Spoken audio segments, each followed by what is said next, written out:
আজকে হঠাৎ আমাদের বাড়িতে কিছু মেহমান আসছে, তাই মেহমানদের জন্য ঝটপট কিছু ভালো মন্দ রান্না করতেছি। আমাদের গ্রামে যখন কারো বাড়িতে মেহমান আসে তখন মাছ, ডিম, মাংস এসব রান্না করলে বলে যে ভালো মন্দ রান্না করছে। এখানে আমি 2 কেজি পরিমাণ গরুর মাংসের জন্য মশলা বেটে নিচ্ছি। এই গরমের মাঝেও আমাদের বাড়িতে ধান সিদ্ধ করা হচ্ছে, তার পাশাপাশি আমাকে 3 বেলা রান্না করতে হয়, কিন্তু কখনো আপনাদের সাথে এরকম ভাবে শেয়ার করা হয় না। এদিকে কথা বলতে বলতে পেঁয়াজ, এলাচ, দারচিনি সবকিছু ভেজে আমি মশলাটাকে দিয়ে দিছি। তারপর দিয়ে দিলাম হলুদ, লবণ আর সামান্য একটু পানি। মশলাটাকে কষাই করে এখন দিয়ে দিচ্ছি গরুর মাংস আর কিছু পেঁয়াজ কুচি।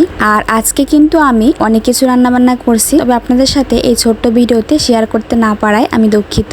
গরুর মাংসে আস্ত কয়েকটা রসুন, আলু দিয়ে এখন ঝোলের পানি দিয়ে আমি ধানটা নাড়া দিতে আসলাম। ওইদিকে আবার মুরগিদেরকে খেতে দিতে যেতে হবে। তার আগে এদিকে আমি মাংসটাকে সুন্দর মতো রান্না করে উপরে দিয়ে এলাচ, দারচিনি গুঁড়ো দিয়ে এখন ঘরে নিয়ে যাচ্ছি মেহমানদেরকে দেওয়ার জন্য। তো আজকের মতো এই পর্যন্ত, সবাই ভালো থাকেন, আল্লাহ হাফেজ।